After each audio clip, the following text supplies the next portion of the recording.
देह तवा हे भोगाचे अधीन, याचा मी काशीण बहुभार.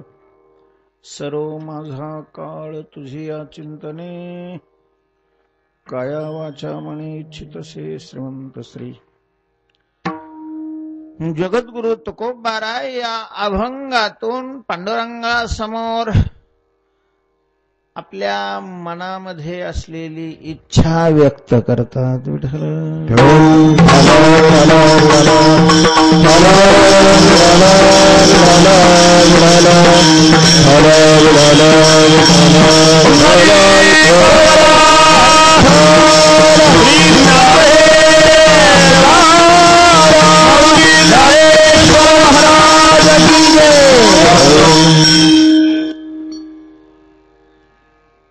आज या ठिकाणी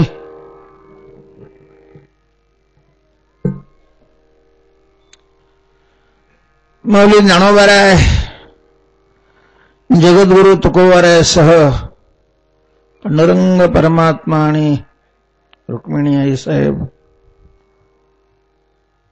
आलेले. त्याला जवळजवळ 17 वर्ष होत आलेले आहेत. 17वा हा वाढदिवस आहे, वर्धापन दिन आहे. त्या निमित्तानं ही सेवा आहे, हे आयोजन आहे.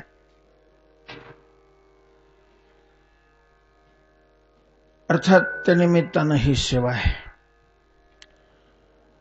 चिंतनाला अभंग समजलेला तुकोबारायांचा आहे आणि साधन कालामध्ये आपल्या मनात असलेली इच्छा पांडुरंगासमोर व्यक्त करणारा हा अभंग आहे.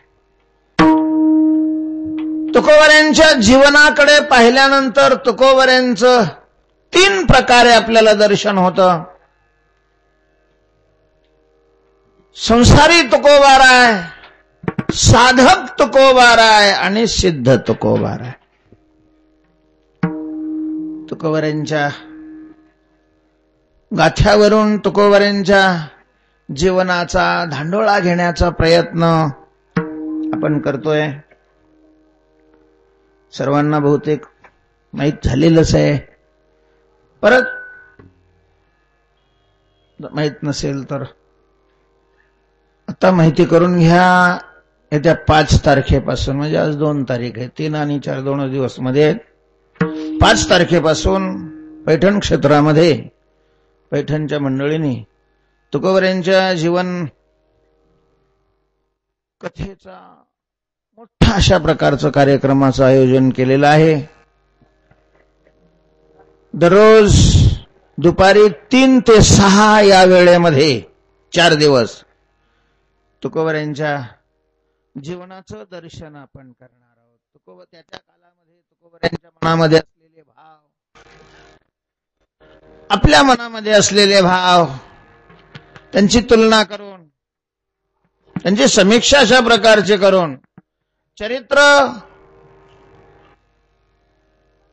लौकिक आणि पारमार्थिक अशा दोन्ही चरित्राचा संगम करून ते चिंतन घडणारे ज्यांना शक्य आहे त्यांनी 5 दिवस पैठणला यायला काही अडचण नाही. येणाराची राहण्याची खाण्याची व्यवस्था त्या मंडळींनी केलेली आहे. नाही झाली तरी आपली आपण करावी. त्यांच्यावर उपकार करण्याकरता नाही यायचं. एक अलीकडे सगळा परमार्थाचा बाजारच झालेला आहे. तेव्हा आपल्याला दर्शन व्हावं, आपल्याला काही त्याच्यातून घेता येतं का हे पाहावं. तुकोबारायांनी जीवनाचं सार्थक केलेलं आहे, कल्याण केलेलं आहे, जीवन सफल बनवलेलं आहे. तर ते कसं सफल बनवलं, आपल्याला त्या रस्त्याने चालता येतं का, आपण किती अंशामध्ये चालतोय, कोणत्या अंशामध्ये चालत नाही, चालत नाही तर का चालत नाही, तसा चालण्याचा प्रयत्न आपल्याकडून होतो का, असं आत्मचिंतन करण्याकरता त्या ठिकाणी यायचंय. कोणावर उपकार करण्याकरता नाही. त्यांनी केली सोय तर त्यांचे आपण आभारी आहोतच, त्यांचे उपकार मानायचे. ते नाही झाले तर आपले आपण सोय करण्याचा प्रयत्न करायचा. थोडं साधी होईल सोय. जावई होऊन तर तिथं जायचं नाही. सोय क्षेत्रामध्ये जायचंय, कथा जीवन समजून घेण्याकरता जायचंय. तेव्हा या खूप मग म्हटलं मग घरी बसून पाहता येईल, मग काय अडचण नाही. पण लाईन नसल्यावर काय करणार मग?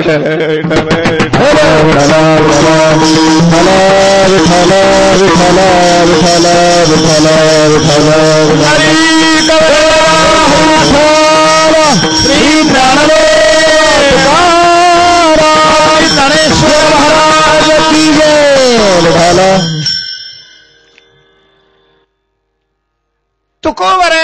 तुकोबरायांनी आपल्या जीवनामध्ये अशी क्रांती करून जगाला दाखवली की जगातली प्रत्येक विचारी व्यक्ती तुकोबरायांच्याकडे आश्चर्याने पाहते. महाराज सर्वसामान्य कुटुंबामध्ये जन्माला येऊन असामान्य अशा प्रकारची साधना करून तुकोबाराय त्या स्थितीला जाऊन पोहोचले की जी स्थिती ब्रह्मा, विष्णू आणि महेश यांच्याही वर आहे. विठ्ठल विठ्ठल विठ्ठल विठ्ठल विठ्ठल विठ्ठल विठ्ठल विठ्ठल. सर्वसामान्य माणसाचं सोडा, मोठ्याला ओळखण्याकरता मोठं व्हावं लागतं. क्षुद्र माणसं मोठ्याला काय ओळखणार आहेत? पर्वत किती उंच आहे हे जाणून घ्यायचं असेल तर पर्वता इतकं उंच व्हावं लागतं. महाराज समुद्राची खोली त्याला समजत असते जो समुद्रा इतका त्याच्या खोली इतका काय जातो, खोल जात असतो. वर उभं राहणाऱ्याला शिल्लक एवढे झिंगरूटा त्याला काय कळते मोठ्या माणसाची किंमत. आता बोलण्याचं स्वातंत्र्य आहे, कृतीचं स्वातंत्र्य आहे. कुणीही ज्याला संडासला पाणी न्यायची माहिती नाही तेही पंतप्रधानाच्या चुका काढतो. विढल विढल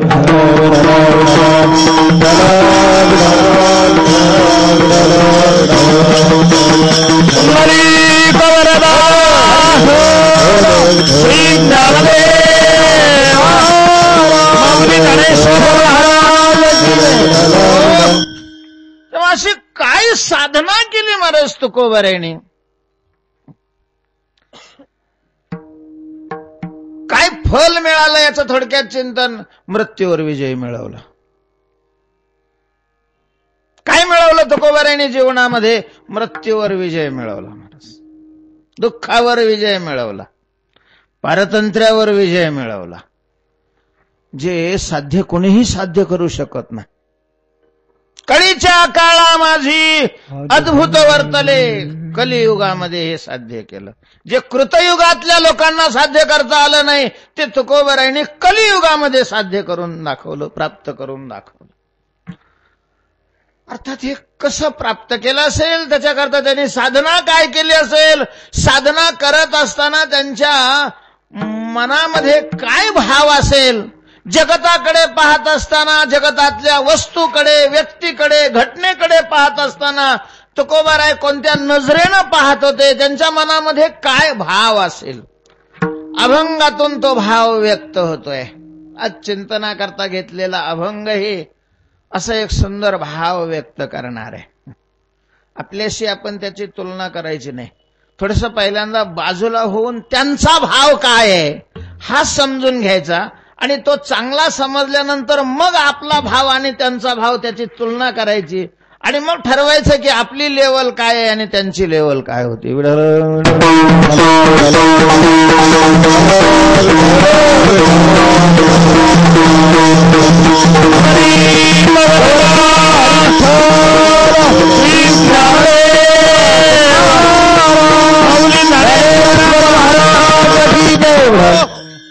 ज्या कालामध्ये तुकोबाराय साधनेला लागलेले होते, भगवत प्राप्तीच्या साधनेला लागलेले होते. अर्थात तुकाराम महाराजांनी केलेली साधना ही काय फार वेगळी होती असं नाही. तुकोबारायांच्या पूर्वीच्या महात्म्याने जी साधना केली होती आणि आजही आपण जी साधना करतोय तीच साधना तुकोबारायांनी केली. तुकोबारायांनी केलेलीच साधना आपण करतो म्हणा किंवा साधना करण्याचं नाटक करतो म्हणा, काही म्हणा, साधना वेगळी नाही. त्यांच्या स्थितीमध्ये, त्यांना मिळालेल्या फलामध्ये, आपल्या स्थितीमध्ये, आपल्याला मिळणाऱ्या फलामध्ये एवढं मोठं जमीन आसमानचं अंतर पडण्याचं कारण काय आहे? जर साधना तीच आहे, कारण जर एक असेल तर कार्यही सारखंच व्हायला पाहिजे. साधन तेच आहे तर फलही तेच मिळायला पाहिजे. फलामध्ये फारच मोठा अंतर आहे. आणि तसा अंतर असण्याचं कारण काय आहे? तर कारण हे लक्षात येईल, साधना जरी ती असली तरी साधना करत असताना मनामध्ये असलेले भाव, विचार, या विचारामध्ये खूपच फरक आहे. खूपच फरक आहे, फार मोठा. कसा फरक आहे मी तुम्हाला समजावून दाखवण्याचा प्रयत्न करीन. मीही समजावून घेईन त्या चिंतनामध्ये. आणि मग आपण कुठं आहे आणि तुकोबार आहे साधना करत असताना कुठं होते लक्षात येईल. तुकोबार आहे साधनेला लागलेले आहेत. ज्या वेळेला तुकाराम महाराज संसार करत होते, दुकानदारी करत होते, महाराज दुकानदारीच करत होते. मग तशी माळ गळ्यात होती त्यांच्या. पांडुरंगाची सकाळी पूजा पण करायची, कारण घरातच मंदिर होतं. पंढरीची वारी ही अगदी त्यांच्या पूर्वजापासूनच चालू होती. जात असतील पंढरीच्या वारीलाही. पण मग ती अशी वरवरून वरची साधना, जसं आपण वरवर परमार्थ करतो तसं ते वरवर करत होते त्या कालामध्ये. पण ज्या वेळेला खऱ्या अर्थाने परमार्थाला लागले तर त्यानंतर मात्र त्याने मागं वळून कधी पाहिलंच नाही, संसाराकडे पाहिलंच नाही. लावून या आगी आपुलेने हाते,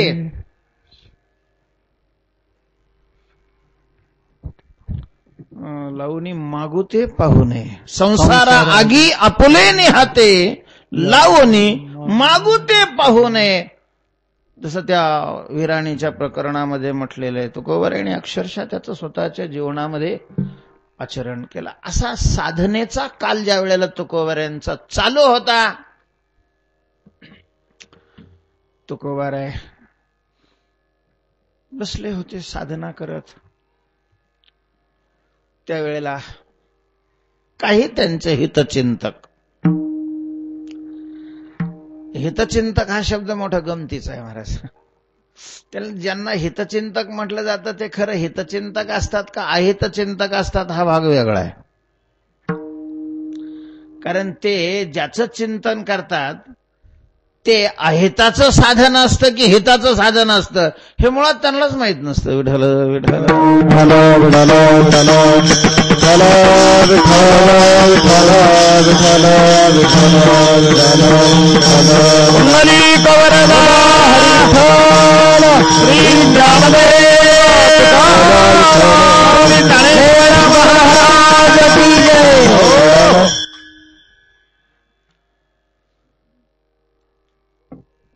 आलेले तुकोबारायांचं चिंतन चालू आहे. चिंतनात त्याने व्यत्यय केला. थोडस चिंतनशील जी माणसं असतात ती जर चिंतन करत असतील तर महाराज त्यांच्यावर प्रेम करणाऱ्या माणसाने खरंच त्यांचं प्रेम असेल तर त्यांनी तिथं जाऊन व्यत्यय आणू नये. लांबून हात जोडावे आणि थोबड आपलं मागं फिरवावं.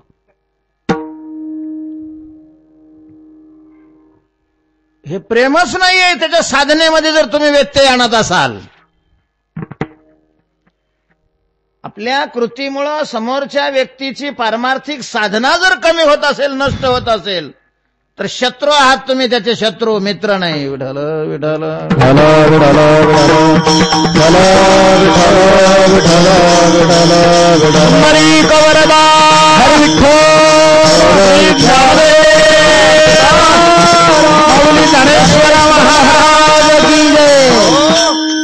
एकांतात बसत होते. सहसा तुकाराम महाराज लोकांतात बसतही नव्हते. भक्ता एकांतेनो मुख्य. चिंतनाची आवड ज्याला लागलेली आहे त्याला लोकांतात आवडत नाही. एकांतामध्ये बस, एकांतात. पण तिथं गेलेच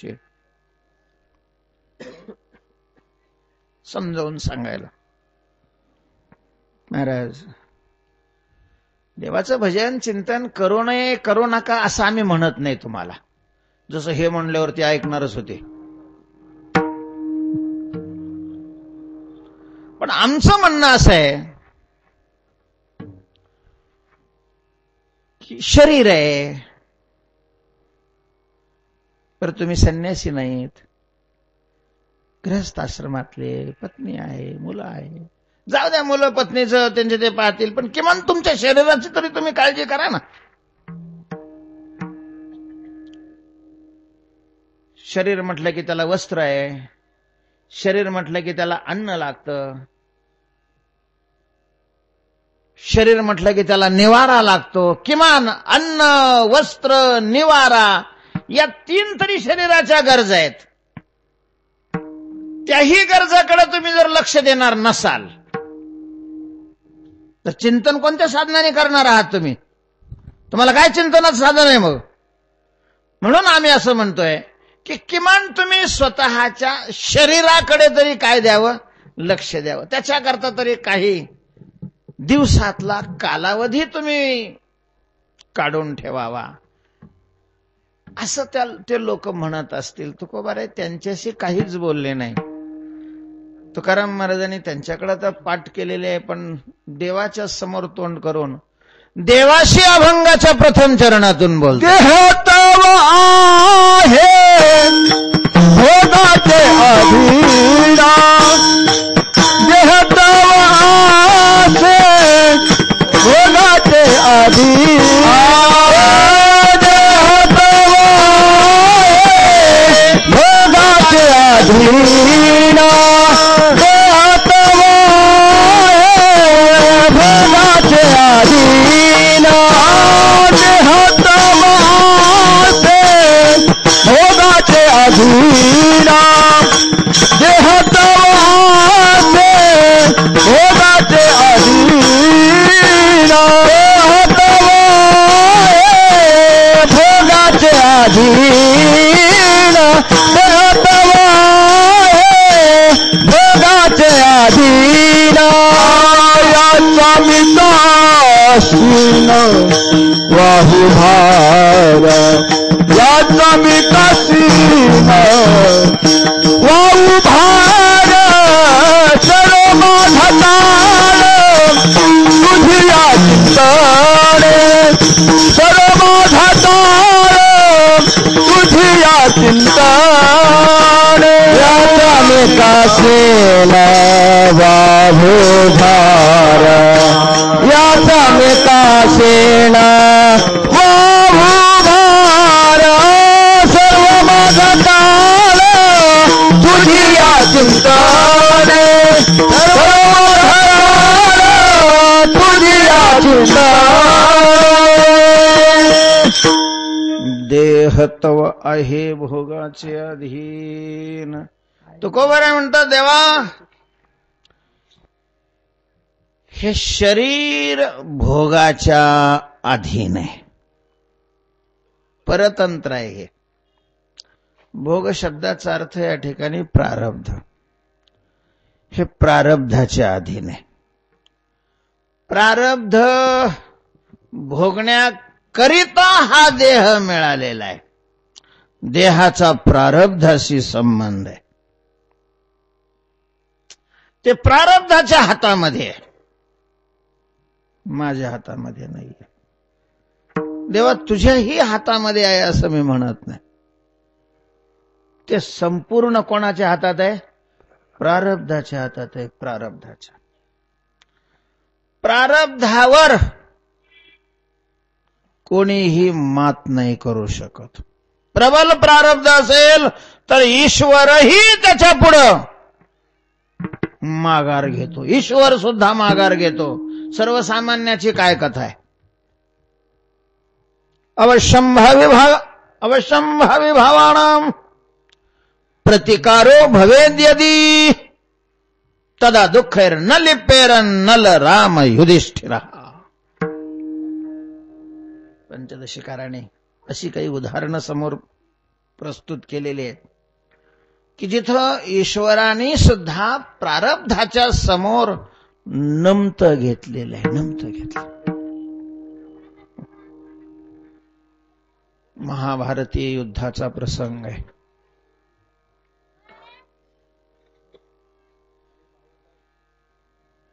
भीष्म पडलेले आहेत. कौरवाचे सेनापती द्रोणाचार्य आहेत.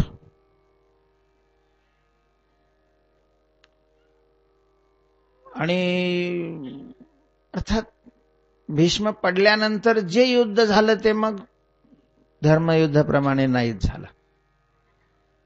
नुसतेच नियम केलेले ते सगळे धाब्यावरच बसवले जात होते. जसे आता कायदे बसवले जातात तसे. कायदे खूप सुंदर आहेत,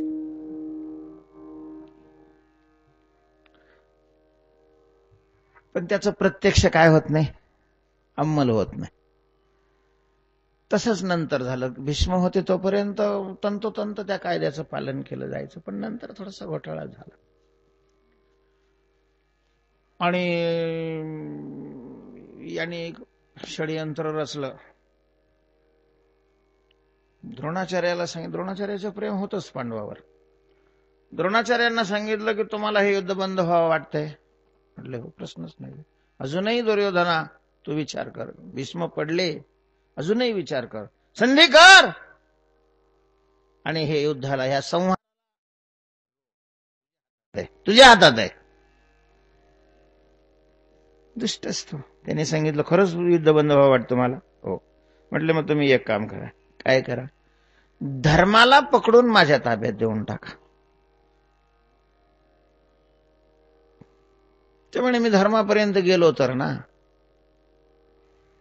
मी धर्माकडे निघालो की अर्जुन मध्ये येतोय. आणि मी तुला सांगतो, अर्जुन ज्या वेळेला हातामध्ये धनुष्य घेऊन उभा आहे तोपर्यंत त्याला आडवं जाणं माझ्याकडून नाही, ब्रह्मदेवाकडूनही शक्य नाहीये. आता यांना माहिती होतं की याचं अर्जुनावरचं प्रेम बोलतंय.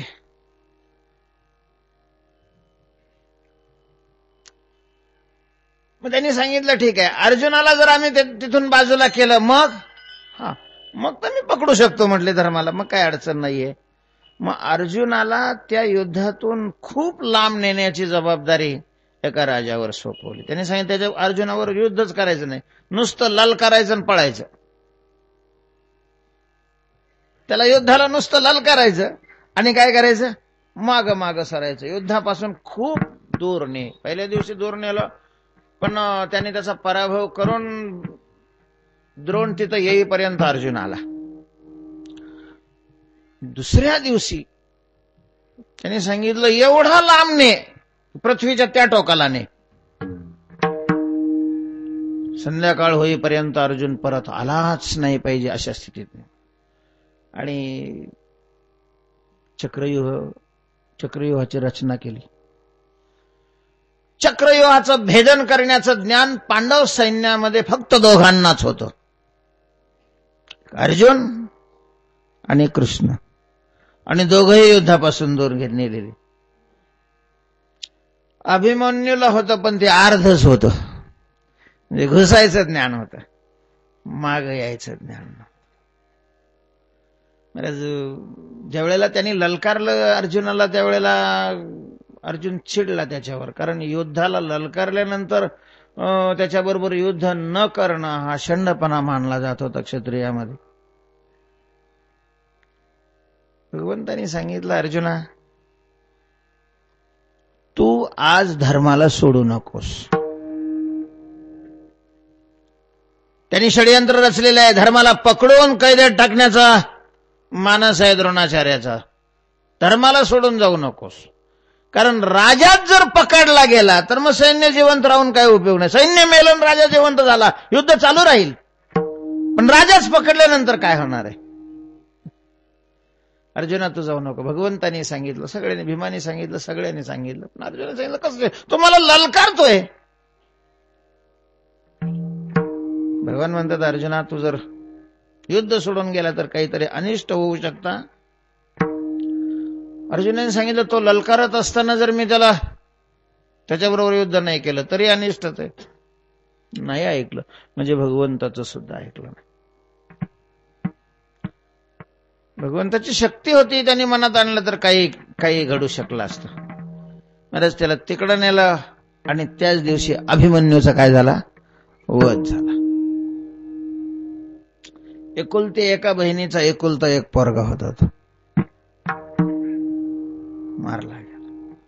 तिकडून आल्यानंतर जेव्हा कळालं भगवान रडू लागले, जिवंत नाही केला. का? कारण तो त्याचा दिवसच होता. त्याचं प्रारब्धच तेवढं होतं, त्याचा भोगच तितक्या दिवसाचा होता. भगवंतांनी त्याच्या भोगामध्ये हस्तक्षेप केला नाही. ईश्वर सुद्धा कर्मामध्ये हस्तक्षेप करत नाही कोणाच्याही. शरीर हे कर्माचा प्रारब्धाचा भोग भोगण्याकरताच उत्पन्न झालेलं आहे. तुकोबाराय याचा आधार घेऊन भगवंताला सांगता, देवा देह तवा हे भोगाचे अधीन, शरीर भोगाचे अधीन आहे. आपण शरीराकरता कितीही मरमर केली, जर भोग नसेल, प्रारब्ध नसेल, तर 100 सव्वा पाऊणशे होतात. 100 सव्वा पाऊणशे होतात. असं आहे का की तंबाखू न खाणाऱ्याला कॅन्सर होतच नाही? कित्येक उदाहरणे महाराज, कित्येक उदाहरणं तुम्हाला दाखवून देईन, ज्यांनी वास सुद्धा घेतलेला नाही त्यांनाही काय झाले? कॅन्सर झाले. याचा अर्थ तंबाखू खावी सगळ्यांनी असं नाही म्हणत मी. होऊ शकतो त्याने, पण त्यानेच होऊ शकतो असं नाहीये. एखाद्याच्या भोगामध्ये असेल, प्रारब्धामध्ये असेल, तर तो कितीही त्याच्यापासून दूर राहिला तरीही होऊ शकतो. तुकोबाराय म्हणतात, हा जर सिद्धांत आहे की देह प्रारब्धाच्या अधीन आहे, तर मी माझ्या आयुष्यातला वेळ देहाकरता खर्च का करू? करा थोडीशी तुलना तुकोबारायांच्या मानसिक भावाची आणि आपल्या भावाची. महाराज, आपले सगळेच प्रयत्न देहाकरता असतात. अख्खं जीवन वाहिलेलं आहे आपण देहाकरता. ज्ञानोबाराय म्हणतात, आपण सायास करुणी भूते अर्जवावी संपत्ती जाते, तेने स्वधर्म सांडोनी देहाते पोखावे काही, मग हे तो 5 मेळावा शेखी अनुसरेल पंचत्वा, ते वेळी केला के गिवसावा शिणा आपुला. म्हणजे वैचारिक जी भूमिका आहे ती किती भिन्न आहे परमार्थ करणाऱ्या लोकांची आणि आपली. पाहणं, आपला परमार्थही देहाकरता असतो. विठ्ठल विठ्ठल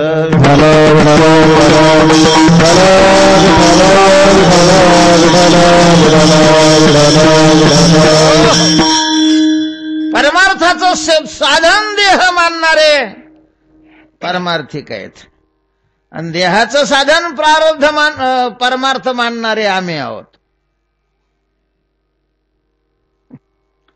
आमच्या एखाद्या ठिकाणी अपमान झाला, एखाद्या ठिकाणी सत्कार नाही झाला, एखाद्या ठिकाणी काही झालं नाही, तर काय परमार्थाविषयीची प्रतिक्रिया आपली असते हे आपल्यालाच माहिती आहे. उघड करायची काय गरज आहे? म्हणजे टिळे लावले आणि माळा घातल्या म्हणजे लय परमार्थिक झालो आपण असं मानायचं काहीच कारण नाहीये. भाव, मानसिक भाव काय आहे त्याच्याविषयी.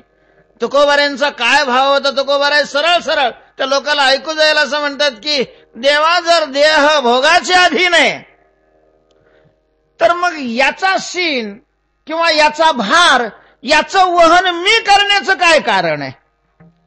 जर भोगामध्ये प्रारब्धामध्ये आज शरीराला जेवण मिळणारच नसेल, जर प्रारब्धामध्ये आज आपल्या जेवायला नसेल प्रारब्धात, तर 1000 लोकांचा स्वयंपाक घरी केला असला तरी 1000 लोक जेवतील, पण हा उपाशीच राहील.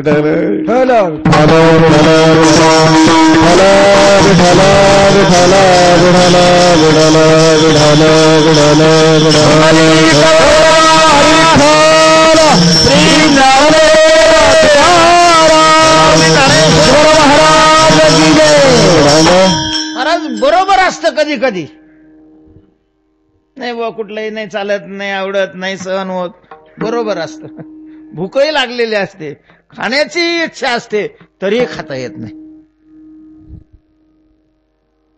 नसेल प्रारब्धात तर नाही. म्हणून ते जे वाक्य आहे ना, ते कोणाचं वाक्य मला नाही माहिती, बहुतेक पण पिक्चर मधलंच आहे. दाणे दाणे पर लिखा है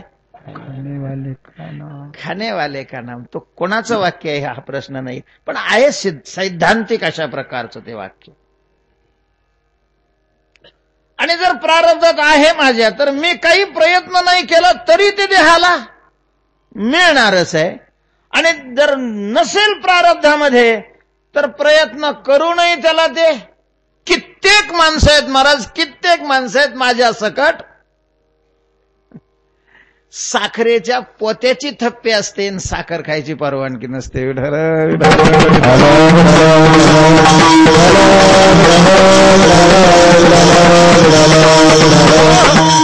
आवडत नाही म्हणून नाही, प्रारब्धाने सांगितलेलं आहे. नाही, साखर हे एक उपलक्षण झालं. असे अनेक अशा प्रकारचे घटक आहेत जीवनामध्ये ज्याची अनुकूलता असते पण भोगण्याची काय नसते, परवानगी नसते. अनुकूलता आहे पण भोगाची परवानगी नाहीये. तुकोबाराय देवाला म्हणतात, जर भोगाच्याच अधीन शरीर आहे आणि भोगाने या शरीराचा पूर्ण भार उचललेला आहे, नाही का, मग तुम्ही आयुष्यामध्ये जरी ठेवलं तरी प्रारब्धाचा अतिरेक कोणी करू शकत नाही. प्रारब्धावर मात नाही करू शकत कोणी. विठ्ठल विठ्ठल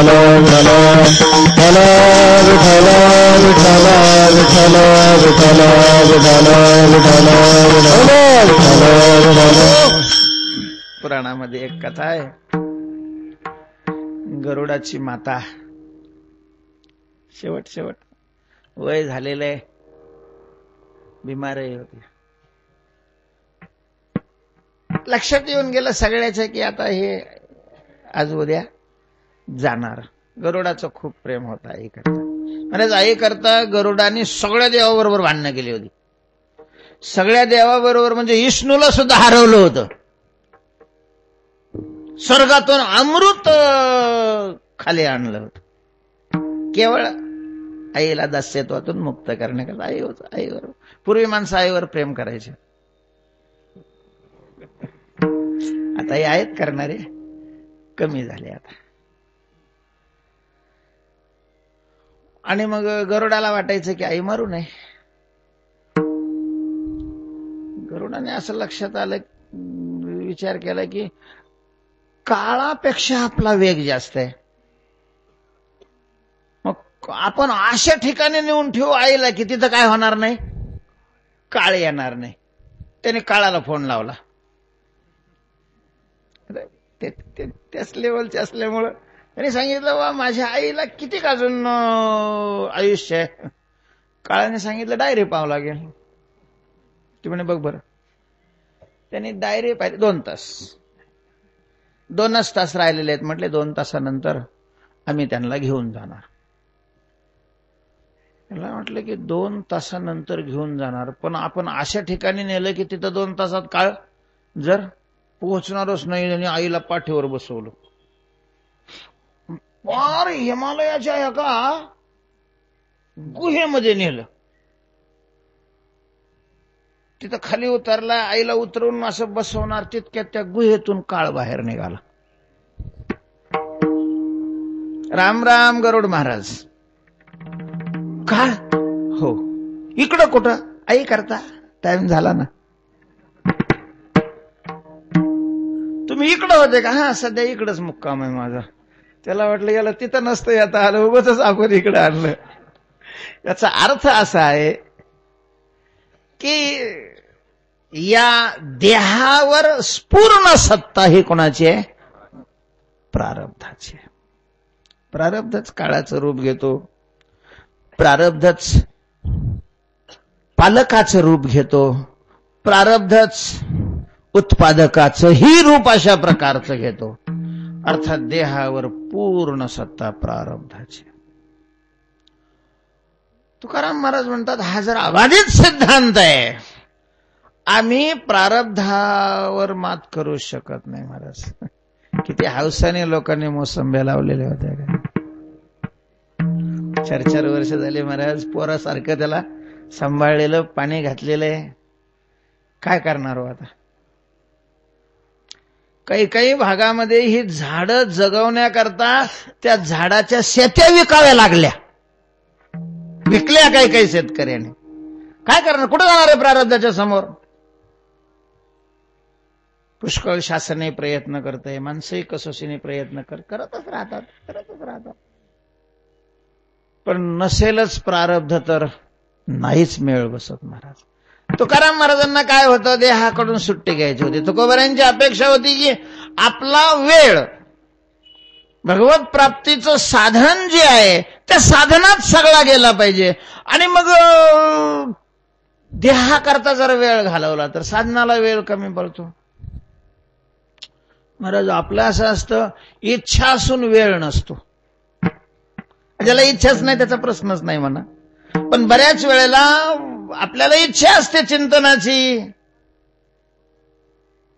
भजनाची, श्रवणाची, कीर्तनाची, पण वेळ मिळत नाही, वेळ मिळत नाही, वेळ मिळत नाही. हे आपण आहोत. आणि तुकाराम महाराजांचं आहे, त्यांना वेळ दुसरा कशाला द्यायचाच नव्हता, म्हणून त्यांनी या कलमाचा उपयोग केला आणि सांगितलं की देवा, देह तो आहे प्रारब्ध भोगाचे अधीन, देह भोगाच्या अधीन आहे.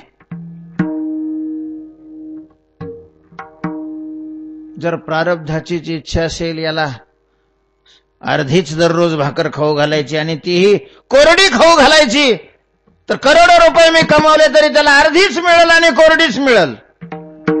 प्रारब्धाची इच्छा असेल त्याला पक्वान्न खाऊ घालायचे, तर काही नसलं तरी बरोबर जिथं पक्वान्न केलंय तिथं तो जाईल आणि पक्वान्नच मिळेल. खाण्याचं जसं आहे तसंच राहण्याचं आहे, तसंच सन्मानाचंही आहे.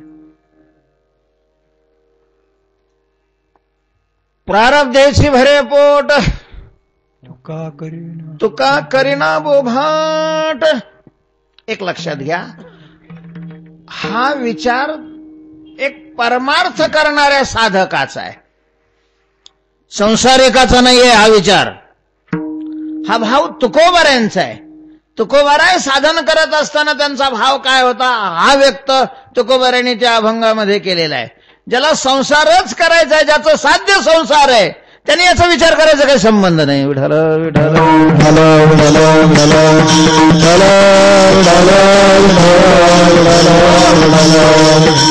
अशा करता मी हे सांगितलं.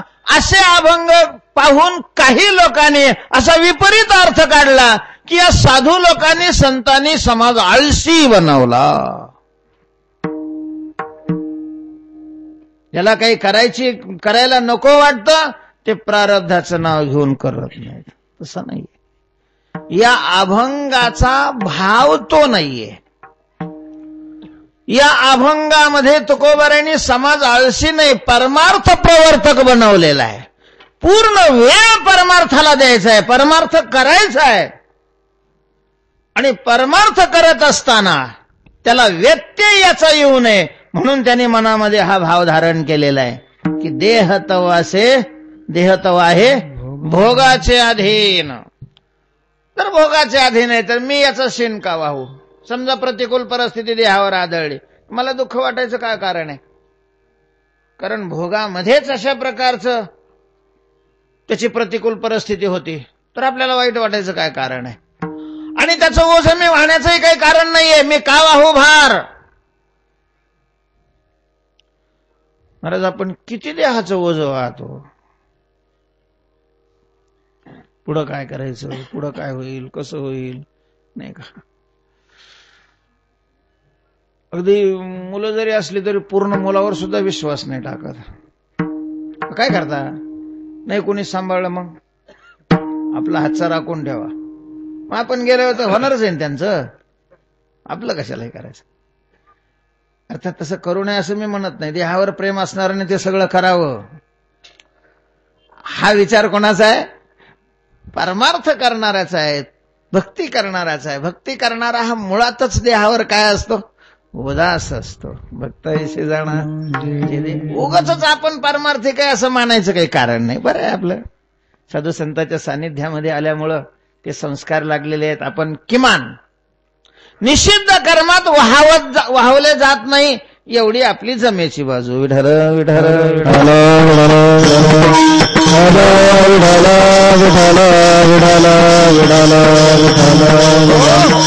तेव्हा हे देवा, हे शरीर भोगाचे अधीन आहे, त्यामुळं मी याचा शिनही स्वतःवर घेत नाही. याला होणारं दुःख त्याने मी दुःखी होत नाही आणि याचं ओझही अशा प्रकारचं मी वाहत नाही. माझी अशी इच्छा आहे की मला जे आयुष्य मिळालेलं आहे ते सगळंच सगळं आयुष्य हे तुझ्या चिंतनात गेलं पाहिजे. दुसऱ्या चरणात सर्व माझा काळ तुझी या चिंतने, सर्व माझा काळ तुझी या चिंतने, सर्व माझा काळ तुझी या चिंतने, सर्व माझा काळ तुझी या चिंतने,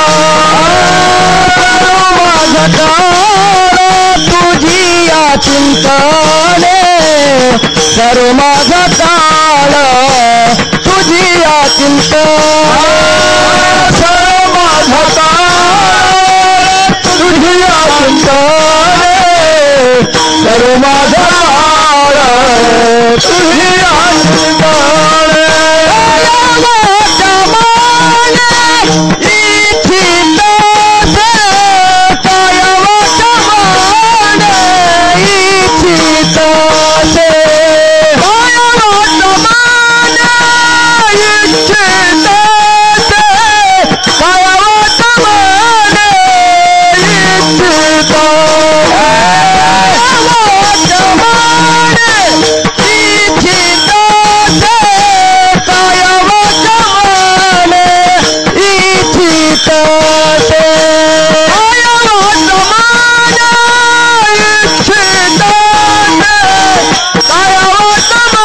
तुझी या चिंतने, सर्व माझा काळ तुझी या चिंतने, सर्व माझा काळ तुझी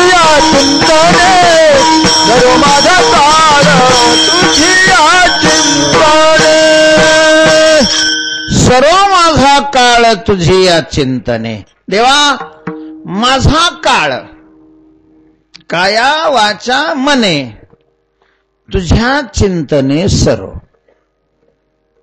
मला जो काही कालावधी मिळालेला आहे तो कालावधी वाढवून दे असं मी तुला म्हणत नाही, आणि शक्यतो कालावधी वाढवून मिळतही नाही कुणी म्हणलं तरी. महाराज, अकाल मृत्यू टळू शकतो, कोरोना काल मृत्यू नाही टळू शकत. विठ्ठल विठ्ठल विठ्ठल विठ्ठल विठ्ठल विठ्ठल विठ्ठल. कणवारा लेतात धातयाही पाया पडता, नुठी गतायू पंडुसुता. गत आयु, ज्याचे आयुष्य संपलेलं आहे, तो उठण्याकरता ब्रह्मदेवाच्या अशा प्रकारचा वशिला लावला, पाया पडलो तरी नुठी तो नाही उठत, नाही उठू शकत. म्हणजे सच्चिदानंद बाबाला कसं काय उठवलं? तो अपवाद आहे नियमाला. त्याच्याकरता ज्ञानोबाराय लागतात, आणि ज्ञानोबारायनी एकाच सच्चिदानंद बाबाला उठवलं. असं प्रत्येक बाजारात नाही प्रयोग केला. कदाचित त्याचा तो अकाल मृत्यू असू शकतो. तेव्हा माझ्या या जीवनामध्ये जोही कालावधी निश्चित झालेला असेल त्याच्यातला आता तर गेलेला आहे, काही जो उरलेला काळ आहे, 10 वर्षाचा असेल, 20 वर्षाचा असेल, 40 वर्षाचा असेल, कुणाचा काल किती आहे हे त्या विधात्याला माहित असेल. जो काल निश्चित राहिलेला आहे तर त्या कालातला प्रत्येक क्षण तुझ्या चिंतनात जावा. त्या कालामध्ये शरीरही तुझ्या चिंतनात असावं, वाणीही तुझ्या चिंतनात असावी, आणि मनही तुझ्या चिंतनात असावं. काया वाचा म्हणे तुझी या चिंतने माझा काळ सरो. माझी अशी इच्छा आहे, माझी अशी इच्छा आहे की आता माझ्या जीवनातला एक क्षण हे दुसरं कुठलंही काम करण्यामध्ये जाऊ नये. तुझ्या चिंतनाचं तुकोबारायांनी एवढं चिंतनाला महत्व दिलेलं आहे महाराज. आपण जर गाथा पाहायला चालला, याच अभंगाच्या 3ऱ्या चरणात म्हटलेलं आहे, लाभवण दिसे याहुनी दुसरा, लाभवण दिसे याहुनी दुसरा, लाभवण दिसे याहुनी दुसरा,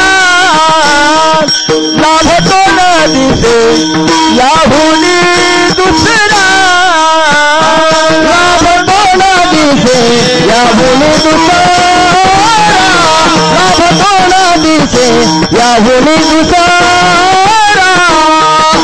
कोण दिसे याहुनी दुसरा, लाभवण दिसे याहुनी दुसरा, अनेक दातारा येणे जन्मे, अनेक दातारा येणे जन्मे, सर्व माझा काळ तुझिया चिंतने, सर्व माझा काळ तुझिया चिंतने, अनेक दातारा येणे जन्मे, अनेक दातारा येणे जन्मे, सर्व माझा काळ तुझिया चिंतने, सर्व माझा काळ तुझिया चिंतने. याहुनी दुसरा लाभ न दिसे, हे दातारा अनेक दुसरा या जन्मामध्ये लाभ न दिसे. तुझं चिंतन जर सोडलं तर या जन्मामध्ये लाभदायक अशा प्रकारची वस्तू मला कुठलीच दुसरी दिसत नाही.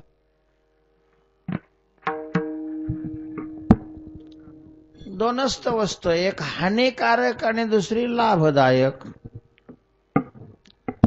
भगवंताचं चिंतन लाभदायक आहे, याचा अर्थ भगवंताच्या चिंतनाशिवाय ज्याच्यातही आपलं आयुष्य खर्च होत आहे ते कशात मोडलं जातं? हानिकारक. हानिकारक. तुका म्हणे त्याने मनुष्यपणा केली हानी, देवा विसरोनी गेली म्हणती मी माझे, म्हणे त्याने मनुष्यपणा केली हानी, देवा विसरोनी गेली म्हणती मी माझे. देवा विसरोनी गेली मी माझे म्हणती, त्यांनी मनुष्यपणा हानी केली. हानी आहे महाराज, हानी. भगवत चिंतनाशिवाय आपल्या आयुष्यातला जेवढाही काळ जातो तो काळ आपण त्या काळामध्ये आपण स्वतःच वाटोळं करत असतो. जया देह संबंधात प्रतिपदी आत्मघात. अर्थात हा पारमार्थिकाचा विचार आहे. तुकोबारायांचा भाव साधन कालामध्ये काय होता तो त्यांनी व्यक्त केलेला आहे. तुकोबारायांना विचारलं, म्हटले याच्यापेक्षा दुसरा लाभ नाही असं कसं काय म्हणता? किती काही सध्या तर लाभाची कामं आहेत. थोडस हांगा हलवलं की किती काही धनाधन, जशी पिकलेली बोरं पडावी तशा नोटाचे बिंदरं पडतात. बरेच तो आपल्या दृष्टीने लाभ असेल. दृष्टी भिन्न असते. दृष्टी भिन्न असते. दृष्टी भिन्न असते. एक माणूस जेवला, पक्वान्नाचं जेवण केलं आणि जेवता जेवता माशी गेली. जेवण पात्रावून बाजूला गेल्याबरोबर वाकवाड भाडभाड काय झालं ते वकलं. आता ती जी वस्तू आहे वांती ज्याला म्हणतात, ओक जो आहे, त्याच्याकडे पाहण्याची नजर आपल्याला पाहिलं तर कसं वाटतं? चाटाय वाटते का? प्रत्यक्ष पाहिल्यानंतर तर सोडूनच त्या माणसं लगेच उठून जातात. पण नुसतं आठव जरी काढला तरी माणसाला चिळस येते. नजर आहे, पण तेच कुत्र्याने पाहिलं महाराज पळत येतं. ते कुत्र त्या वांतीला पाहून पळत येतं. त्याच्यामुळं विठ्ठल विठ्ठल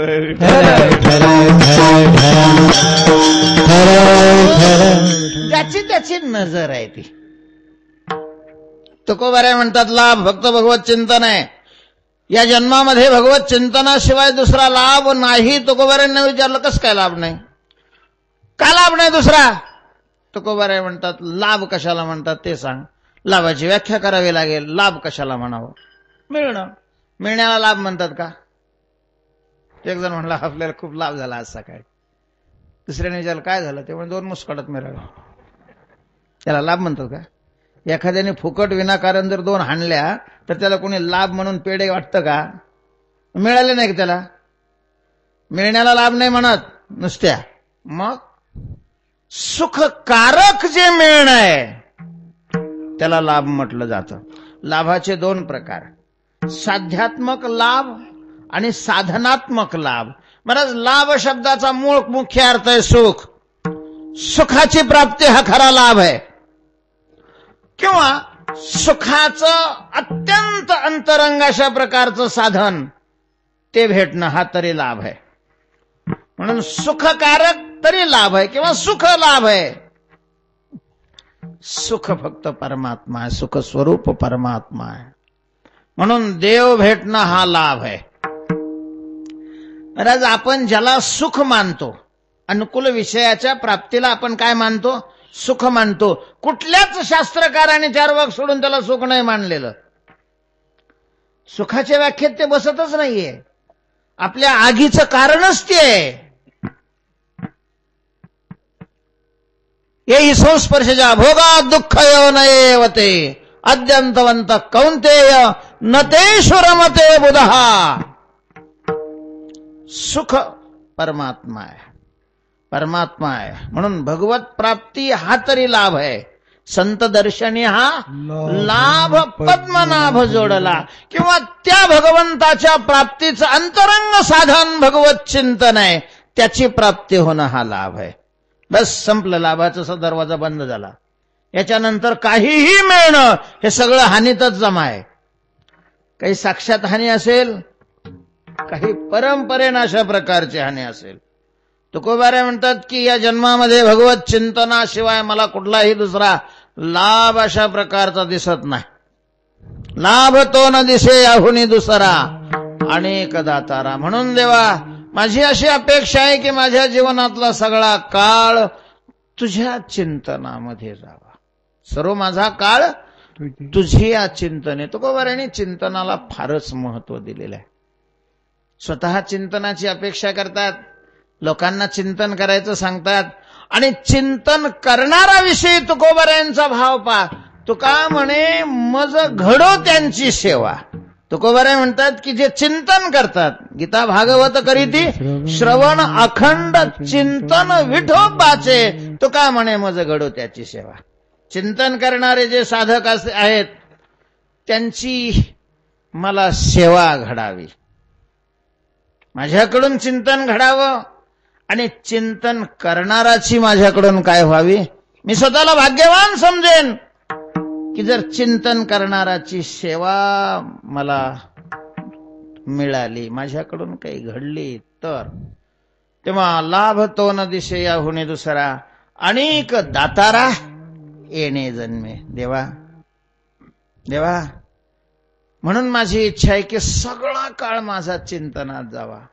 देवा, अरे हा काळ, हा मानवदेह, या मानवदेहातलं आयुष्य प्राप्त होण्याकरता मी किती दुःख सहन केलेलं आहे. शेवट तुका म्हणे आलो सोसित संकटे, तुका म्हणे आलो सोसित संकटे, तुका म्हणे आलो सोसित संकटे, तुका म्हणे आलो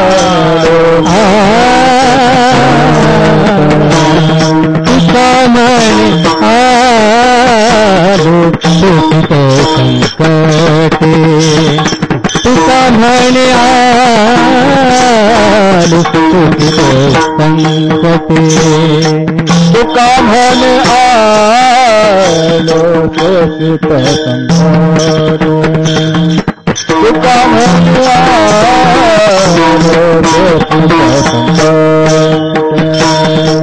माझे भटे आहे देवा माझे भटे आहे देवा तर माझा काळ तुझी आठवणी तर माझा काळ तुझी आठवणी माझे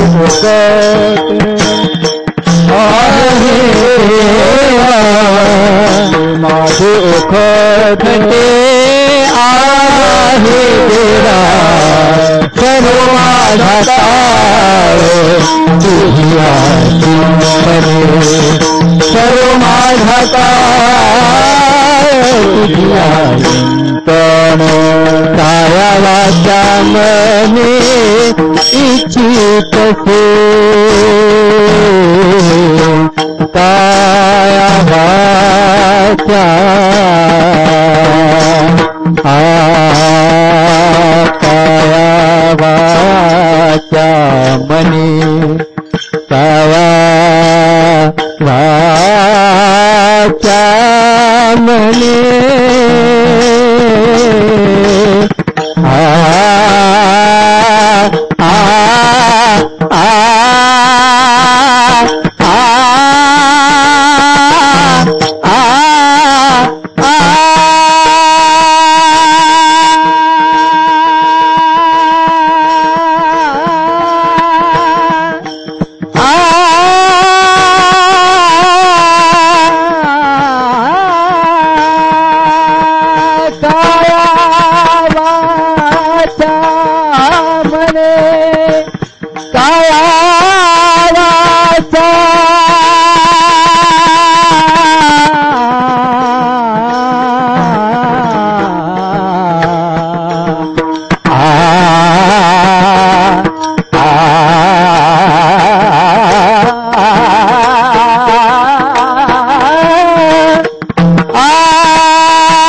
वाचा मने मने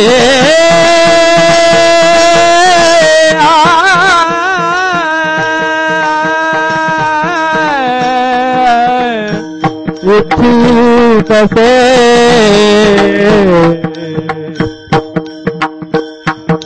वाचा मने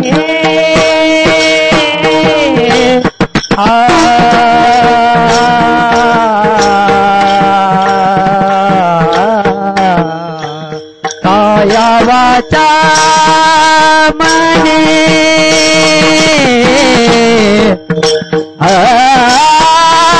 कुमार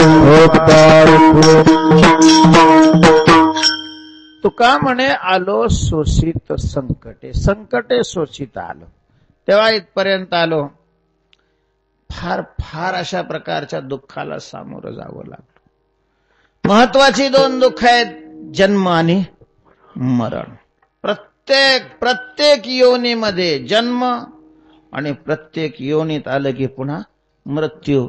भयान आणि दुःखे सांगू किती, सकळ संसाराची स्थिती. न साहेब पाषाण फुटती भयकाप चित्ती भरला से देवा. काय सांगू तुला, खूप खूप दुःख सहन केलं इथपर्यंत येण्याकरता. आणि याही जन्मात जर मी चिंतन करून तुझी प्राप्ती करून नाही घेतली तर पुन्हा ही परंपरा अशीच भोगीत राहावी लागेल.